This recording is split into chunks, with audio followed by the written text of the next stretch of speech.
요한복음 15장 18절부터 21절까지 말씀입니다. 신약성경 174쪽에 있는 요한복음 15장 18절부터 21절까지 말씀입니다. 오늘 본문 말씀 요한복음 15장 18절부터 21절까지 말씀을 저와 여러분이 다 같이 함께 말씀 합독하도록 하시겠습니다. 세상이 너희를 미워하면 너희보다 먼저 나를 미워하는 줄을 알라. 너희가 세상에 속하였으면 세상이 자기의 것을 사랑할 것이나 너희는 세상에 속한 자가 아니요 도리어 내가 너희를 세상에서 택하였기 때문에 세상이 너희를 미워하느니라. 내가 너희에게 종이 주인보다 더 크지 못하다 하는 말을 기억하라. 사람들이 나를 박해하였은즉 너희도 박해할 것이요 내 말을 지켰은즉 너희 말도 지킬 것이라. 그러나 사람들이 내 이름으로 말미암아 이 모든 일을 너희에게 하리니 이는 나를 보내신 이를 알지 못함이라. 아멘. 요한복음 15장이 오늘 몇 번째일까요? 전혀 기억이 안 납니까? 감사합니다. 그거는 13장부터 했던 게 12번째 시간이고 15장만은 세 번째 시간입니다. 요한복음 15장은 크게 세 부분으로 나눌 수 있습니다. 1절부터 11절까지 이야기의 핵심의 이야기는 예수님은 참 포도나무고 우리는 가지이고, 그런데 어떻게 열매를 맺습니까? 하나님께서 우리의 농부가 되어 주셔서 하나님께서 책임져 주시고 가꾸어 주시는 은혜로 풍성한 열매를 맺을 수 있음에 대한 이야기를 살펴보았습니다. 한마디로 하나님과 우리의 관계에 대한 이야기입니다. 두 번째 부분은 12절부터 17절까지 말씀이 되겠습니다. 12절부터 17절까지 말씀은 앞에서 하나님과 우리의 관계에 대해서 살펴보았다면 두 번째 부분은 우리끼리의 관계에 대한 문제입니다. 성도들끼리 어떤 관계를 이루어 갈 것인지 그 시작은 무엇이었습니까? 예수님께서 나를 미리 선택하여 주셨다는 말은 그것을 우리의 인생을 반드시 책임져 주심에 대한 이야기가 이 속에 포함되어져 있는 내용. 그래서 그것을 믿는 사람들은 뭘 하는 겁니까? 서로가 사랑하는 것이 너무나 당연한 원리라는 사실입니다.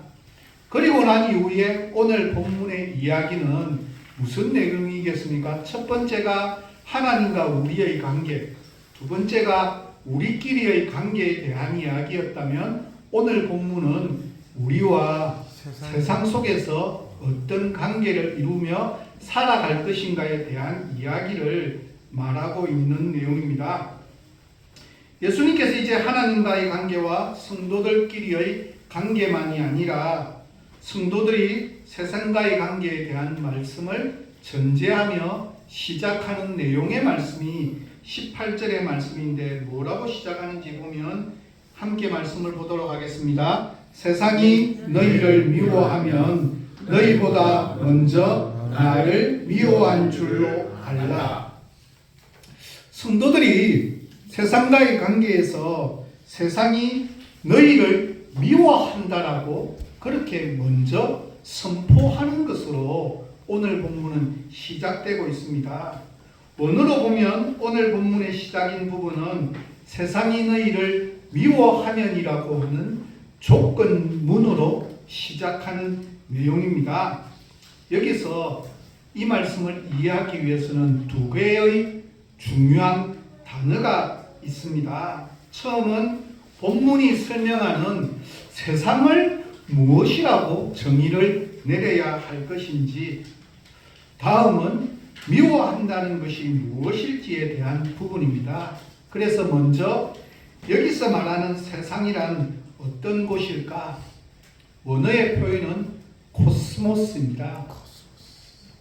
요한복음이 기록될 당시 1세기 후반기에 로마 세계를 지배하던 헬라 사상에 있어서 이때 당시인 세상을 이야기하는 코스모스는 조화로운 곳이며 신의 개념으로까지 숭배되기도 했습니다. 그래서 로마의 황제가 어떤 존재예요?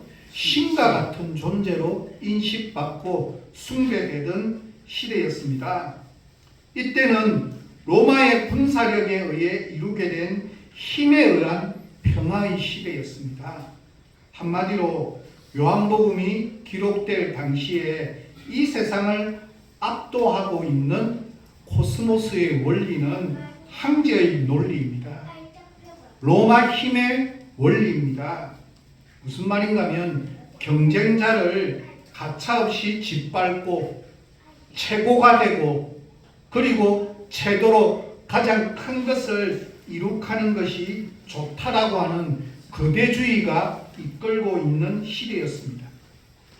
수단과 방법을 가리지 않고 무조건 내가 원하는 목표를 달성하기 위해서 달려나가는 승공제일주의였습니다.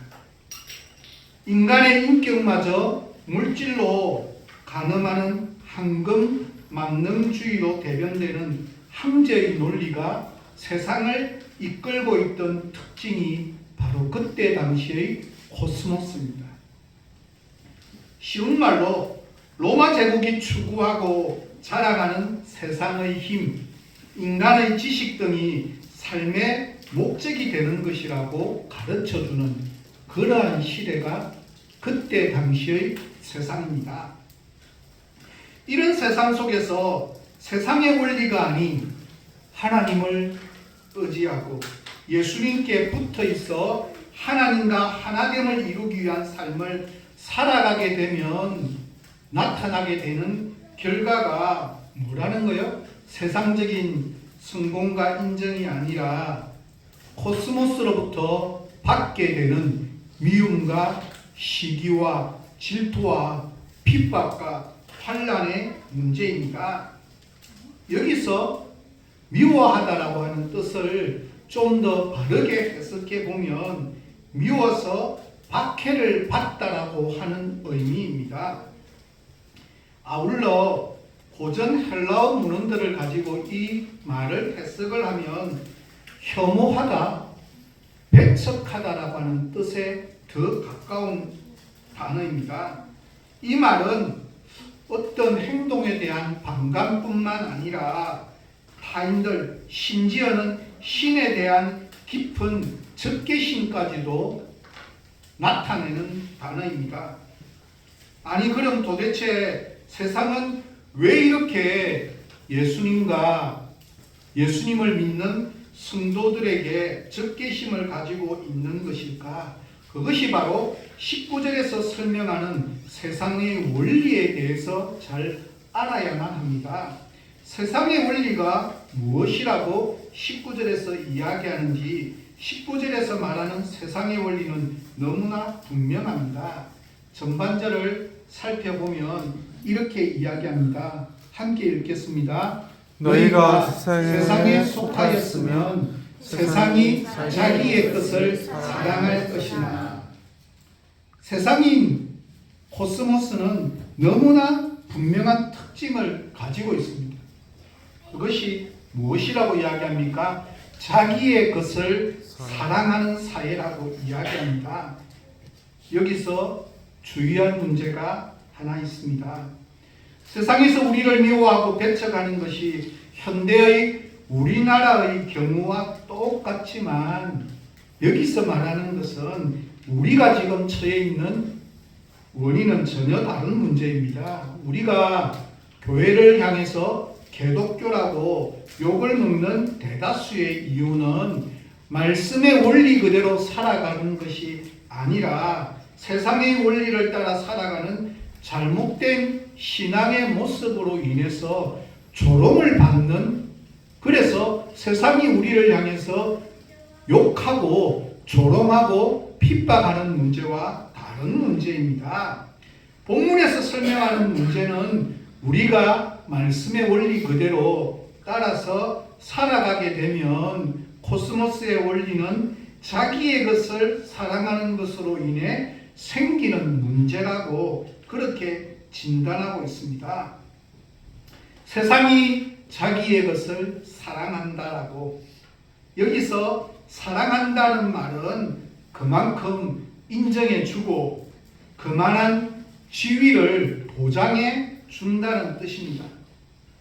세상에 속했는가 세상에 속하지 않았는가 하는 것은 결국 그 사람의 정신으로 결정됩니다. 세상에 속한 사람은 세상의 원리 그 자체가 그 사람이 살아가는 삶의 목적입니다. 한마디로 이 세상에서 잘 되는 것, 사람들이 보기에 성공했다라고 이야기하는 것 같은 삶이 세상의 목적이 된다면, 인생의 목표가 된다면 그것 자체가 세상에 속해 있는 자들입니다. 코스모스에 속해 있는 세상 사람들은 그런 자들을 알아주고 인정해주고 칭찬하고 세워주는 특징을 가지고 있습니다. 그러나 그리스도인들은 이 세상 속에 살아가면서도 세상을 위한 삶의 목적을 가진 사람들이 아닙니다. 그리스도인들이 세상을 위하여서 하는 일은 최소한도에 불과합니다. 그리스도인들은 이 세상의 원리와 상관없이 살아갈 수 있어야만 합니다. 굳이 세상에서 인정받고 성공해야만 되는 것이 우리 삶의 목적이 될 수가 없다는 사실입니다. 좀 어렵습니다. 쉬운 말로 표현하면 이런 뜻입니다. 우리 그리스도인들이 사는 최선의 목적은 세상에서 안정되고 세상에서 자신의 뜻과 자신의 생각과 자신의 꿈을 성취하는 것이 아니라는 사실입니다. 우리의 목적은 다른 것에 있습니다. 그것이 무엇입니까? 바른 그리스도인의 삶의 목적은 내가 하나님의 피조물로서 하나님께 순종하며 복종하며 사는 것 그 자체가 목적이 되어야만 합니다. 어떤 지위나 어떤 성공을 얻어내고자 하는 욕구가 삶의 목적이 되어서는 안 됩니다. 하나님께 순종하여 하나님의 뜻대로 사는 하루하루의 삶 자체가 우리 그리스도인의 목적이 되어야만 합니다. 세상 사람들은 인생의 목표, 삶의 목표가 너무나 분명해 보입니다. 예를 들어 열심히 공부해서 의사가 되는 것, 아니면 법학 전문 대학원을 졸업해서 시험에 합격하여서 판사도 되고 검사도 되고 변호사가 되는 것이 삶의 목적이 될 수도 있습니다. 어떤 사람은 정치인이 되어서 국회의원이 되거나 대통령이 되는 것이 목적일 수 있습니다.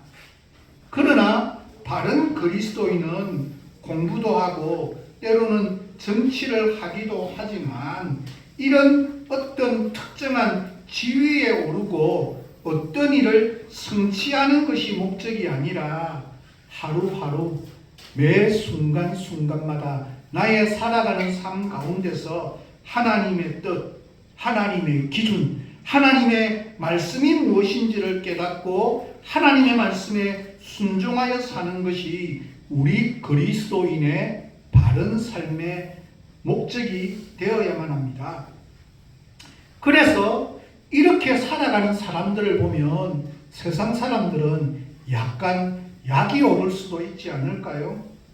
자기들이 한평생 피땀을 흘리며 쌓아 올린 것을 사람들은 어떻게 하는 거예요? 바른 그리스도인들은 그것을 마치 배설물처럼 전혀 그것이 부러워하지 않는 삶의 모습을 보이기 때문입니다. 세상 사람들은 비굴하게 세상의 권력과 정부의 거대한 권력 앞에 굽신굽신거리며 살아가는데 바른 그리스도인들은 그렇게 살지를 않습니다. 그래서 세상의 기준은 자기의 것을 사랑하는 사람들의 관점에서는 말씀대로 순종하며 살아가는 바른 그리스도인들을 미워하고 싫어하기 때문에 핍박을 하게 된다는 것이 오늘 본문 19절에서 말씀하고 있는 내용입니다. 우리가 바른 그리스도인이라면 우리의 목적은 하루하루 하나님의 뜻에 순종해야 합니다. 우리의 마음과 뜻이 앞에서 설명했듯이 예수님께 붙어 있는 포도나무의 가지이듯이 예수님께 온전히 하나됨을 이루는 존재가 되어 있어야만 합니다. 왜냐하면 하나님이야말로 이 모든 세상의 주인이시고 이 모든 세상을 판단하실 분이기 때문입니다. 우리는 이 세상에서 살고 있습니다. 그러나 이 세상에 사는 목적은 하나님을 믿지 않고 하나님을 알지 못하는 사람들처럼, 세상에 속한 사람들처럼 이 세상에서 인정받고 이 세상에서 더 많은 것을 받아서 누리며 살아가는 것이 우리의 삶의 목적이 아니라는 사실입니다. 어떻게 하면 하나님의 사랑과 인자하심이 나를 통해서 이 세상에 더 많이 전달되어질 수 있을 것인가? 나의 헌신과 섬김과 수고의 손길을 통해서 얼마나 더 많은 하나님의 나라가 아름답게 성장해 갈 것인가, 확장되어질 것인가에 대한 것, 이것이 우리 그리스도인의 삶의 목적입니다. 그것이 바로 우리가 하나님의 사랑의 통로가 되는 궁극적인 이유입니다.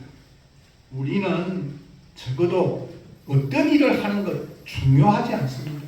내가 어떤 직업을 가지고 있느냐, 내가 몇 평에 어떻게 살고 있느냐 중요하지 않습니다. 어떤 일을 하든 어떤 직책을 가졌든 연봉과 승진과 물질의 성공만을 삶의 목적으로 삼지 말아야만 합니다. 만약 연봉과 승진을 삶의 목적으로 삼는다면 연봉과 직책이 높아질수록 예수 그리스도의 십자가의 길과 더욱더 멀어질 수밖에 없습니다. 풍성한 만큼 더 풍성하게 나누어야 되는데 그 하나님의 말씀에 순종하기가 얼마나 더 힘들고 어려운지 모릅니다.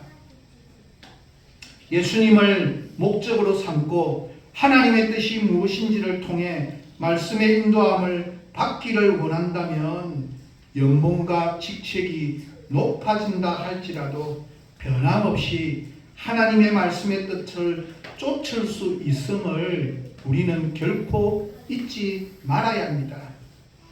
고작 몇십 년 살다가 끝날 나의 장래와 물거품 같은 인간의 발수갈채를 영원하신 하나님의 말씀보다 더 중하게 여기는 그러한 어리석음을 우리는 범하지 말아야만 합니다. 아무도 가려하지 않고 거들떠 보지도 않는 항무지기를 두려워하지 말아야만 합니다. 설령 내가 보기에 나의 미래가 기다리고 있는 것이 성공이라는 면류관이 아니라 단두대라 할지라도 말씀 때문에 순종한 하나님의 뜻이라면 그 진리의 길에 우리 자신을 기꺼이 던질 수 있어야만 합니다. 설령 그 길을 가다가 몇 번이나 넘어지고 쓰러져도 하나님께서 인도하신 하나님의 뜻이라면 그것은 내가 책임져 주는 것, 내가 책임질 것이 아니라 나의 농부가 되시는, 나를 미리 선택하시고 불러주신 하나님께서 반드시 책임져 주심을 우리는 추호도 잊지 말아야만 합니다. 과거부터 지금까지 이 세상은 언제나 하나님을 대적하며 하나님의 편에 선 사람을 미워했습니다. 그 미움의 결과가 무엇입니까? 박해하는 것으로 나타났다라고 그렇게 본문은 이야기합니다. 본문 20절 하반절입니다. 우리 같이 한번 읽도록 하겠습니다. 나를 박해하였은즉 너희도 박해할 것이요 내 말을 지켰은즉 너희 말도 지킬 것이라. 세상의 가치관을 따르는 사람들은 하나님 편에 서서 말씀대로 순종하는 사람들을 어떻게 한다고요? 미워하는 것으로 그치는 것이 아니라 박해하는 자리에까지 이른다라고 설명합니다. 이 박해하다라고 하는 단어는 들짐승을 쫓다라고 하는 의미입니다. 한마디로 표범이 배를 굶주린 표범이 사슴을 쫓아가는 장면을 한번 상상해 봅시다. 배가 고파서 저것을 놓치면 내가 더 힘들고 어려워질 수 있기 때문에 저 사슴을 어떻게 하든지 잡아 먹겠다라고 하는 그 일념 하나로 달려나가고 있는 것을 상상해 봅시다. 얼마나 집요하게 쫓아가겠습니까? 그러므로 이 박해는 단순한 미움이 아닙니다. 아주 고의적으로 끝까지 자신의 것을 이루고자 말겠다라고 하는 악의 문제입니다. 이 세상에는 우리의 눈에 보이지 않는 어둠의 무엇인가가 존재하고 있는데 그것은 지금도 믿는 자들을 향해서 고의적인 악의와 미움을 분출하고 있어서 아차하는 순간에 우리가 너무나 쉽게 넘어질 수밖에 없습니다. 이렇게 보면 우리가 정말 주님을 바르게 믿어 진리를 내 마음에 품고 진리를 따라 바르고 참되고 의로운 것을 추구하다가 세상 사람들에게 비난과 미움과 핍박을 당한다면 그것은 전혀 슬퍼할 일이 아니라고 하는 사실입니다. 어떻게 보면 그것은 오히려 더 기뻐해야만 될 문제가 될 수 있습니다. 그것이야말로 내가 정말 주님의 사람이자 진리의 사람이 되었음에 대한 증거가 아닐까라고 그렇게 한번 생각해 봅니다. 그래서 주님께서는 마태복음 5장 10절에서 12절 말씀을 통해서 이렇게 말씀하십니다. 우리 같이 읽도록 하겠습니다. 이를 위하여 박해를 받는 자는 복이 있나니 천국이 그들의 것임이라. 나로 말미암아 너희를 욕하고 박해하고 거짓으로 너희를 거슬러 모든 악한 말을 할 때에는 너희에게 복이 있나니 기뻐하고 즐거워하라. 하늘에서 너희의 상이 큼이라. 내가 진리를 쫓는다 하면서도 삶의 현장에서 세상을 쫓는 자들과 단 한 번의 마찰도 없이 그들과 더불어 즐겁게 살아가기만 한다면 그것이야말로 뭐라는 거예요? 슬퍼할 문제입니다. 그것은 아직 내가 정말 진리에 살지 않음의 또 다른 증거의 모습이 아닐까요? 진정 진리의 말씀에 대한 순종을 하려면 할수록 어떤 형태이건 갈등이 있기 마련입니다. 그 갈등을 진리 안에서 수용하고 극복함으로써 우리의 신앙은 성숙해질 뿐만 아니라 비로소 이 세상에서 내가 빛과 소금의 역할을 충분하게 감당해내고 있음에 대한 증거입니다. 이제 오늘 본문을 대하면서 중요한 문제가 남아있는데 그것이 무엇인가 하면 이것을 우리에게 한번 적용해 보는 문제입니다. 내가 만약 나보다 앞서가는 진리의 사람을 까닭없이 미워하고 비난하고 시기하고 있다면 나는 아직까지 세상을 품고 세상을 쫓는 자라고 하는 사실입니다. 참된 진리의 사람은 같이 진리를 찾아서 쫓아가는 사람들을 향해서 비판할 수는 있지만 어떤 경우에서라도 진리의 사람을 비난하고 정하고 미워하고 시기하고 질투해서는 안 됩니다. 왜냐하면 이것이 나를 오히려 더 힘들게 만들고 어렵게 만들기 때문입니다. 이렇게 볼 때 우리는 스스로에게 이렇게 질문할 수 있어야만 합니다. 나는 진정 바른 그리스도인일까? 아니면 세상에 속해 있어서 세상의 원리를 따라서 살아가는 사람일까? 우리 스스로에게 질문하고 스스로가 답할 수 있어야 하는 문제입니다.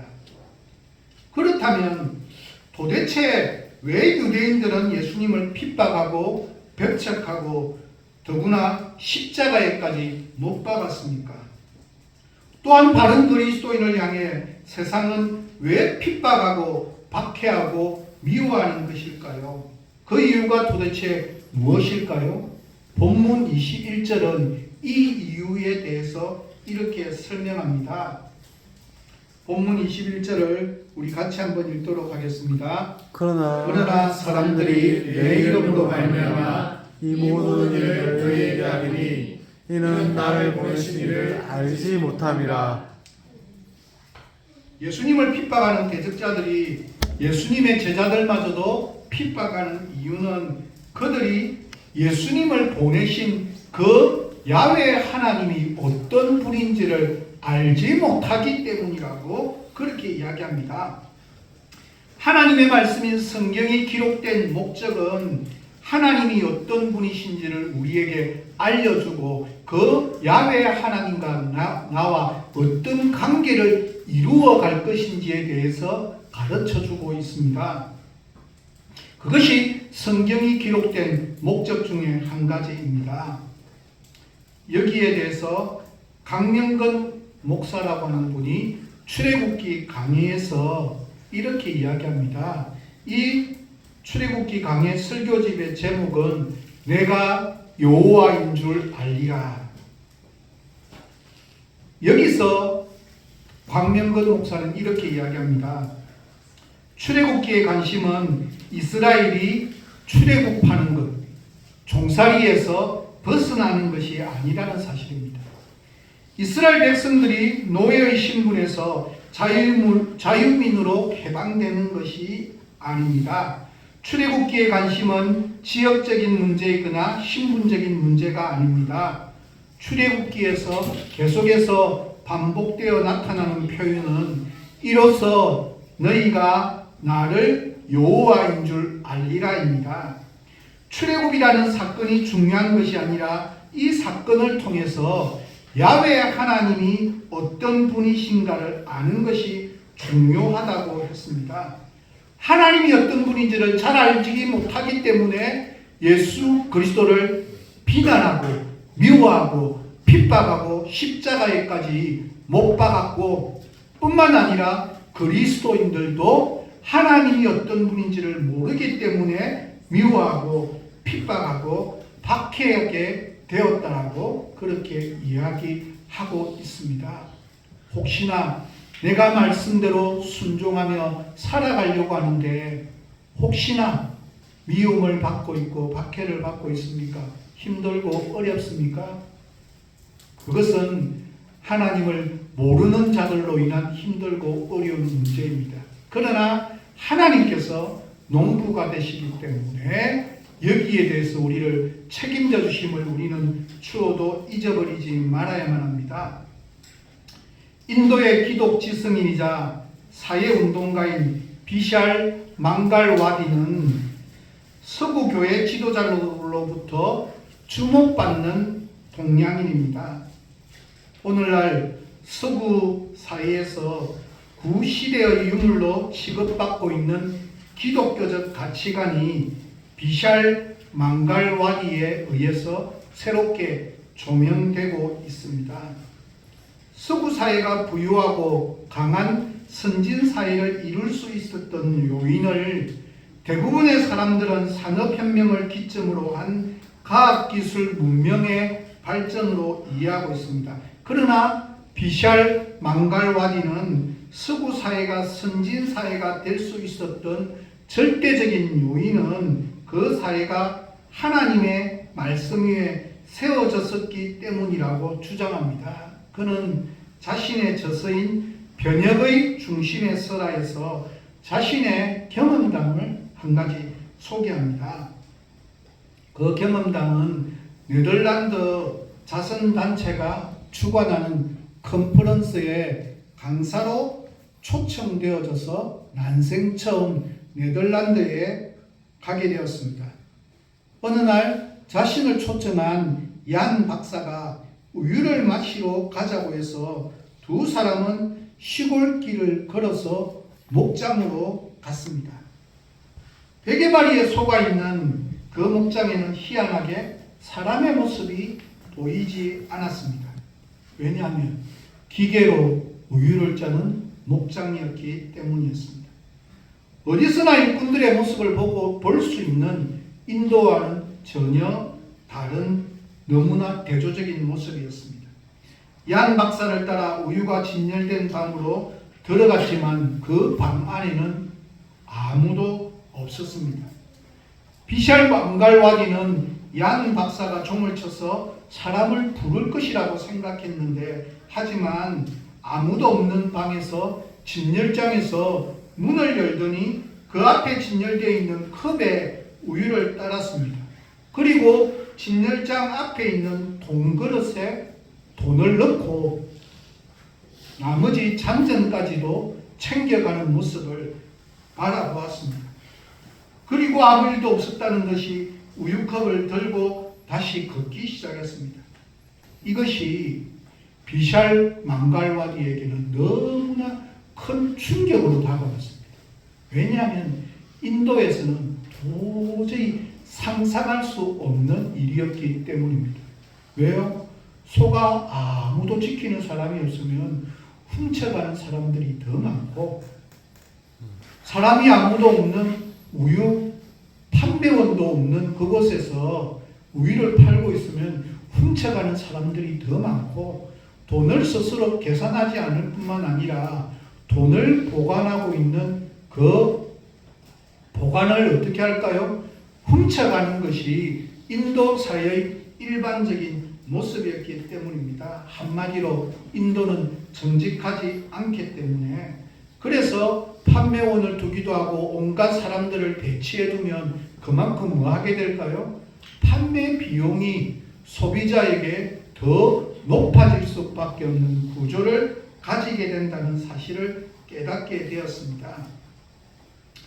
그래서 우유값에 보면, 인도의 우유값에는 판매원의 월급, 우유의 양을 늘리기 위한 온갖 술수를 부리는 원액의 우유를 제공하는 것이 아니라 거기에 물을 타서 제공하는 등 기타 속이는 온갖 만행들이 벌어지고 있기 때문에 거기에 대한 비용 뿐만 아니라 공무원들 검사하는 그것에 대해서 비리들을 검사하는 그 사람들에 대한 비용까지도 모두 부담해야 되는 인도의 소비자들은 더 비싼 돈을 주고 더 적게 사 먹을 수밖에 없기 때문에 어린 아이들에게까지 영양에 지대한 영향을 준다는 사실을 깨닫게 되는 것입니다. 비샬 망갈와디는 네덜란드의 목장 방문을 통해 네덜란드처럼 아주 작은 나라가 어떻게 전 세계에서 지금 인구가 제일 많은 인도처럼 큰 나라에 막대한 금액의 원조를 할 수 있는지, 그 이유가 무엇인지에 대한 해답을 얻게 되었다라고 적고 있습니다. 인도의 절대 다수는 힌두교인입니다. 힌두교인은 인간이 신이라고, 스스로가 신이 될 수 있다고 믿습니다. 반면에 서구 사회는 기독교가 토대 위에 세워졌고, 그리스도인은 자기 자신이 죄인이라고 그렇게 믿습니다. 그런데도 어떻게 자신이 죄인이라 믿는 그리스도인들로 구성된 서구 사회는 이렇게 정직한 바탕 위에서 선진 사회가 아름답게 만들어져 갈 수 있는지에 대해서 그는 너무나 명쾌하게 이야기합니다. 그리스도인들에게는 인간이 행하지 말아야 할 것을 행하지 말라라고 명령하는 절대자 하나님이 계시고, 힌두교인인 인도인들에게는 그런 신이 없기 때문이라고, 자신이 신이 되기에 자신의 행위는 항상 옳고 정당할 뿐 자신의 잘못을 지적하거나 꾸짖어주는 별도의 절대자가 없기 때문이라. 서구 사회는 하나님의 말씀에 뿌리를 두고 세워졌습니다. 모든 인간은 죄인이고 하나님께서는 인간의 행위에 대하여 책임을 물으신다라고 하는 성경적 사고가 기반이 되었습니다. 다시 말해서 남의 것을 도둑질하지 말라라고 하는 하나님의 명령에 기초한 정직성과 도덕성이 사회의 바탕이 되었습니다. 그 정직성과 도덕성의 바탕 위에서 인간 상호 간의 신뢰가 인도에서처럼 불필요한 경비를 유발하지 않는 합리적인 경제생활로 이어졌고, 그 결과로 서구 사회가 승진강국이 될 수 있었다는 것이 비샬 망갈와디의 판단입니다. 그러나 오늘날 서구 사회는 어떻습니까? 가정 붕괴가 일어납니다. 성윤리가 실종되어졌습니다. 함께 살되 서로 상대에게 책임은 지지 않으려고 하는 동급 커플이 급증하고 있습니다. 남녀 성전체성에 혼돈이 생겼습니다. 도를 넘어선 배금주의, 심각한 인종 갈등, 자국의 민족의 자국의 이익만을 추구하는 개인주의에 변형되어진 모습이 나타나는 문제투성이입니다. 비샬 망갈와디가 보기에 이제는 인도에서 다반사로 일어나는 것 같은 똑같은 비리가 서구 사회에서도 동일하게 일어나고 있습니다. 그래서 비샬 망갈와디는 오늘날 서구인들이 하나님의 말씀 위에서 정직성과 도덕성을 회복하지 않으면 그들은 마틴 루터와 존 웨슬리 이전에 부패하고 부정직한 시대로 되돌아가서 자신들의 부정직과 부도덕성에 대한 값비싼 대가를 치르게 될 것이라고 경고하고 있습니다. 그 어느 때보다도 부패하고 부도덕한 사회 속에 살고 있는 우리 역시 귀담아 들어야 될 경고가 아닐까 생각해 봅니다. 우리가 믿는 하나님은 우리가 무엇을 하든 잘한다라고 우리와 덩달아 춤추는 무당의 푸닥거리나 즐기는 잡신이 결코 아니십니다. 하나님께서는 인간을 창조하시면서 인간이 하지 말아야 할 것에 대해서 분명히 말씀하신 하나님이십니다. 하나님께서는 아담을 지으시고 에덴 동산의 모든 것을 마음대로 먹으라고 허락하시면서도 동산 중앙에 있는 선악과만은 먹지 말라고 말씀하셨습니다. 만약 선악과를 먹는 경우에는 반드시 죽을 것이라고 엄히 경고하셨습니다. 아담에게 허락하지 않은 그 선악과는 하나님께서는 인간이 하지 말아야 할 것을 금하신 하나님이십니다. 인간은 하나님께서 허락하시지 않는 것은 행하지 않음으로써만 하나님과 바른 관계를 맺을 수가 있습니다. 그것이 뭡니까? 신앙의 모습입니다. 그러나 선악과를 먹으면 하나님과 같이 될 수 있다는 뱀의 유혹에 빠진 인간은 하나님께서 먹지 말라고 명령하신 선악과를 먹고 말았습니다. 왜요? 스스로 하나님이 되고자 하는 마음이었습니다. 그것은 하나님의 명령에 대한 인간의 부정직함과 창조주에 대한 피조물의 부도덕함을 의미합니다. 그 결과 아담은 자신의 부정직함과 부도덕함에 대하여 신라곤과 죽음이라고 하는 값비싼 대가를 치루어야만 했습니다. 그래서 우리도 그 결과로 말미암아 주어진 것이 현재 우리의 모습이 아닐까 생각해 봅니다. 우리가 이 세상에서 말씀대로 순종하며 살아가면 하나님의 복을 받게 되는 것이 아니라 오히려 세상의 미움과 핍박을 받게 될 때 우리는 어떻게 이겨낼 수가 있겠습니까? 여기에 대한 해답이 오늘 15장에 마무리되는 부분이고, 그리고 16장부터 여기에 대한 해결에 대한 답을 제시하는 것이 16장의 이야기입니다. 그것이 무엇입니까? 성령 하나님께서 어떻게 우리를 인도하여 주셔서 핍박받는 상황 가운데서도 어떻게 이겨낼 수 있는지 성령님의 전적인 도움으로 가능함에 대한 이야기를 하고 있습니다. 비록 우리는 이 땅에 살고 있지만 이 세상의 원리인 육신의 정욕, 안목의 정욕, 이생의 자랑이 아닌 하나님께서 우리의 농부가 되셔서 우리를 책임져 주시고 우리를 미리 선택하셔서 인도해 주셔서 반드시 우리의 미래의 삶을 책임져 주실 그 하나님을 소망하면서 매일 매 순간순간을 선하시고 아름다운 도움의 손길로 우리를 인도하시는 성령의 숨결을 매 순간순간 경험하며 살아가는 귀하고 복된 한 주간이 되시고 뿐만 아니라 그러므로 말미암아서 어떤 순간 가운데도 이겨내고 계속해서 주어지는 핍박이 아닌 미워함이 아닌 하나님께서 책임져 주심을 경험하는 귀하고 소중한 한 주간이 되어지시기를 예수 그리스도의 이름으로 간절히 부탁드립니다. 함께 기도하도록 하겠습니다.